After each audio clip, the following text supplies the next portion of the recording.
There is nothing worse than wasting a meal and your money on a tourist trap that looked good online but tasted like cardboard. We've been there. That's like really bad. After eating our way through over 40 countries, here are the exact tips we use every trip to avoid bad food and find those meals that we're still talking about months later. Number 1 is to check the language that the Google reviews are written in. So you may not realize this because naturally Google translates its reviews to your native language that you normally use. But if you read the reviews, there will be a little line underneath the reviews that say translated by Google, see original, and then in brackets with the language that the original was in. So you want to find places where the locals actually go. So say, for example, you're looking at restaurants in Spain, you want to look at the Google reviews and see if Google has translated a bunch of reviews that were originally in Spanish, because that means that's where the locals went.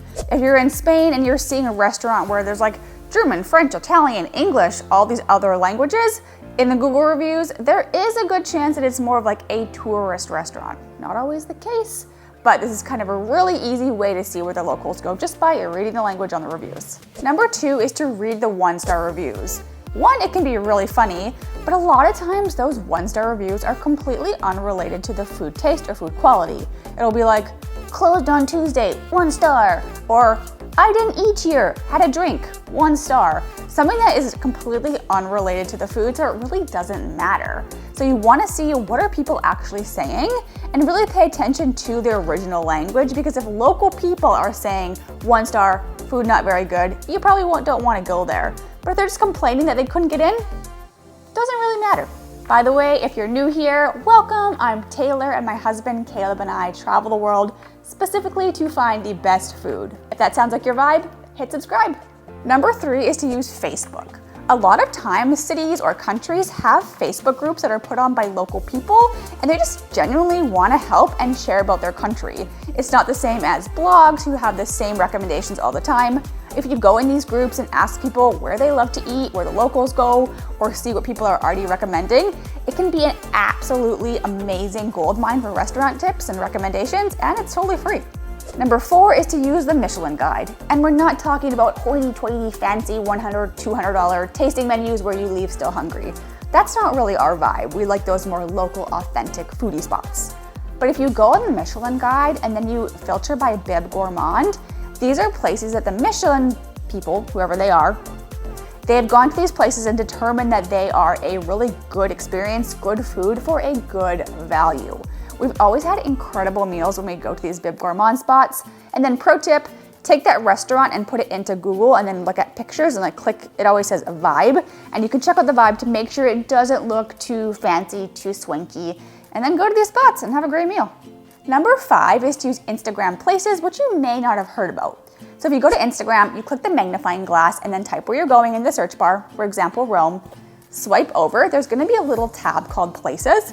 Click that, and now you're gonna have 2 feeds, like an all-time feed or a most recent feed. We like to go to the recent feed, and these are the most recent posts that have been geotagged in Rome, for example. And you can see what's trending right now. You can see where are people actually eating, where are the locals going. You can even see what they're eating because they take pictures, so you can see if it looks really good. So this is how we find trending, seasonal places, and it's a totally underrated way to use one of our favorite social media apps. Number 6 only applies if you're going to Spain and Portugal, but it was an absolute game changer when we were planning our Spain videos, and that is Guia Repsol. Think of this like Spain and Portugal's Michelin guide. They have a desktop, internet-based version or an app that you can put on your phone. Just so you know, the app is only in Spanish. We don't speak Spanish, so we don't use that one, but if you do, knock yourself out. We like to use the desktop app because then Google automatically translates it for us. So you can go on this, you can put the city that you are going to, for example, Madrid, and it's going to show you all of the local picked places that people love to go. You'll see Solite, and then 1, 2, and I think 3 sols, which is sun. So the sols, the 1, 2, and 3 are kind of like the Michelin guide version of stars. They're a little more fancy, a little more expensive. So we like to look for the solites because that's kind of like the Guia Repsol version of the Bib Gourmand. More local, more authentic, cheap. We've had incredible meals when we use the Guia Repsol. And number 7 is to search in the local language in the country's Google version. So you don't go to google.com. If you're in Spain, you go to google.es. If you're in France, you go to google.fr. And then type the phrase that you're searching for in that country's language. So say if you're looking for the best tapas in Madrid in Spain, you go to google.es and type in El mejor tapas de Madrid opiniones. And that would be the best tapas in Madrid opinions. You can go to Google Translate and figure out how to say these things, but this is gonna give you a massive list of articles written by locals or magazines or newspaper, and it's really kind of like a way to have your boots on the ground in a different country while being outside of the country and find those amazing, incredible local spots to eat. But knowing how to find good food is just the first part.